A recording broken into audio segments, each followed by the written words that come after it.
Hello YouTube, my name is Myles Anderson. I'm a professional joke explainer, and today I'm explaining the jokes of Tom Segura, one of the best comedians working today. I can't tell you where to go. I can tell you where not to go. Wherever they film the first 48 on A&E. Oh, if you're not familiar with the show, here's what it is. Camera crews follow real homicide detectives for the first 48 hours after a murder. And the reason that time distinction is so important is that after 48 hours, they give up on that murder. Okay, so it looks like in this bit, Tom Segura is going to be describing a TV show that he watched at his house. So again, a lot of comedians, they draw from personal experience when they're coming up with their material. And I think that obviously Tom Segura watches a lot of television in his spare time, so he's going to describe TV for us.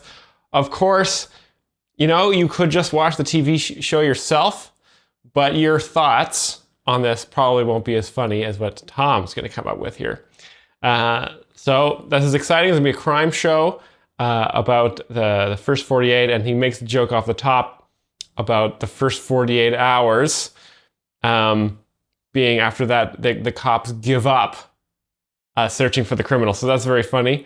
I haven't seen the first 48, but I assume that is what it is like, and therefore that is funny. Like, that's some old shit. What do you want to do today? You're like, how about you keep trying to solve that murder, man? That shit happened on Monday. It's Wednesday. We're not going to solve that shit. Really? There are so many... In the show The First 48, I suppose the police don't put in a lot of effort. So that if you've seen The First 48, that is funny. Amazing moments on that show. So many. A lot of the episodes take a similar path. I'm blown away, first of all, at how many times there's a witness to a murder. It's crazy. I always thought murders happen in dark alleys. Nobody saw shit. No. Every other episode, they're like, you see that shit? And the guy's like, I saw that shit, yeah. Where? Right fucking here. Really, I was standing here, and then he killed that dude there. Nice applause break there for that joke. So obviously a lot of the people in the audience have seen the show, The First 48 on A&E. And so they understand that the impression that Tom is doing is very accurate to the television show, The First 48. So very funny stuff if you're familiar with that show. What'd he look like? He was like 5'2" to 6'8", something like that. And they're like, that's the fucking description you're gonna give us? Uh-huh. Anything else about him? Yeah, he had ears too. Thanks, man. No problem. Obviously the joke there is that is not a very good witness description. And apparently, I guess on this show, The First 48, people are often giving really not great witness descriptions. So if you've seen The First 48, this joke is great for you. They still will sketch that shit out. And they show it to people. Do you know this guy? And everyone's like, nah. But then one guy will be like, yeah! That's Cricket right there! You're like, oh shit. You know him? I've been knowing Cricket 27 years! What's his real name? Man, that's just Cricket. I don't even know. Stop being white and weird. That's a perfect fucking impression, and you know exactly who that was, okay? Yeah, it's a black guy, and he's wearing a wife beater, and he's got on a dirty hat. Okay, so obviously controversial nowadays to do an impression of a black person when you're not black. In the old days, it's totally fine to do it. And now, you know, honestly, as we know the rules are, if the crowd laughs, it's totally okay. And the crowd laughs here, so it's fine. It is very fun to do voices of different races.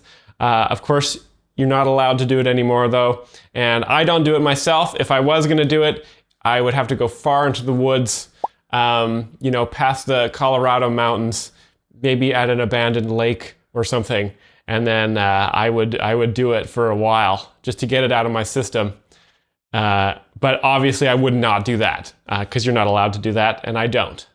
He's got a cigarette hanging out of his mouth. And he looks like he's about 33, but you find out he's 76 years old. And he speaks super aggressively to the cops. I've been out here for a minute. And they're like, all right, Jesus Christ. So this impression of this character is obviously an archetype that comes up a lot on the TV show The First 48. So this joke is really great, and it's kind of make a funny reference to the show The First 48. So if you've seen that show, this is very good stuff.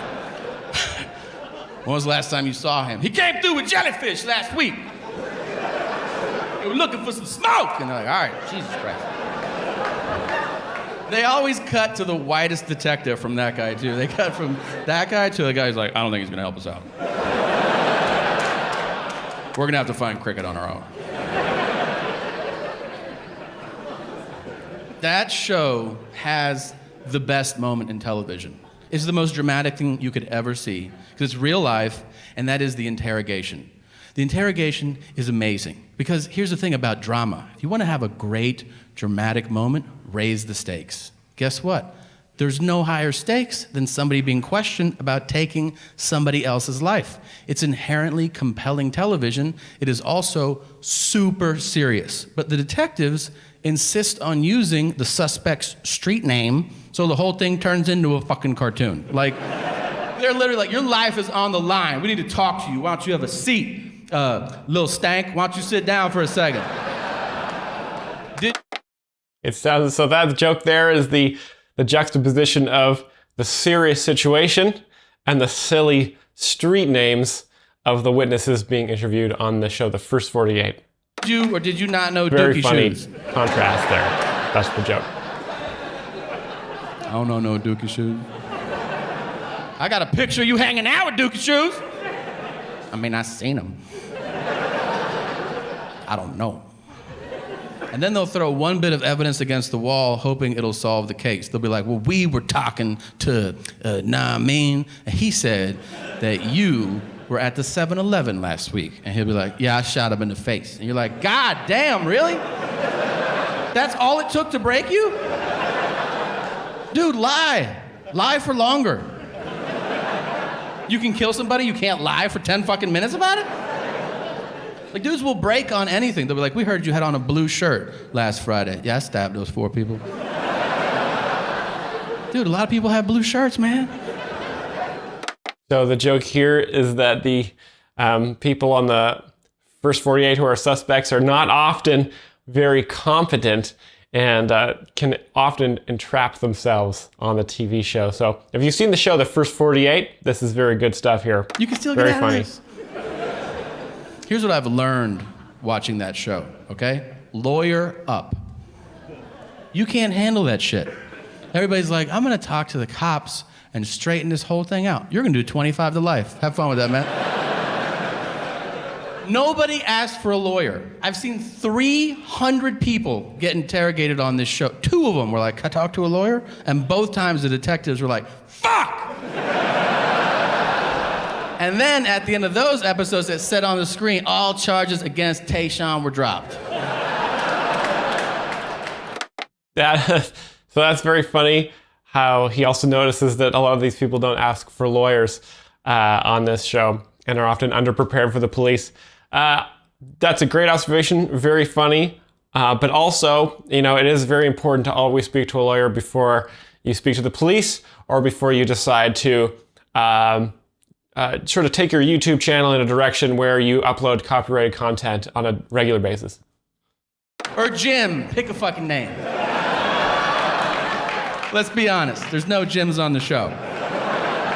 I've seen every episode, and none start with, hey, Bryce, can we talk to you for a second, man?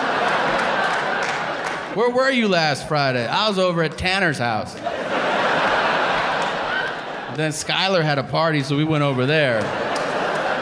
And then we picked up Connor and we had pancakes. So the joke there is that those are classically white people names that don't come up often on the First 48 because often the suspects are not white people. So that's a funny observation there. And funny names as well. Sorry, bro. The detective, bro. Okay, and so that's sort of the punchline of that. So the setup there for that chunk is, have you guys seen the First 48? and then a few people clap. And then he describes the TV show, The First 48, and the intricacies of it, and some of the funny things that happen. And then he ends it with just kind of some more things that he's noticed about that show. So very, very funny stuff. It makes me really want to check out the show, The First 48, and then watch this stand-up special. I hope you guys enjoyed watching me explaining a guy explaining television. If you liked this, please like and subscribe to our channel. We'll be back more with great videos like this one very soon. Thanks for watching, guys.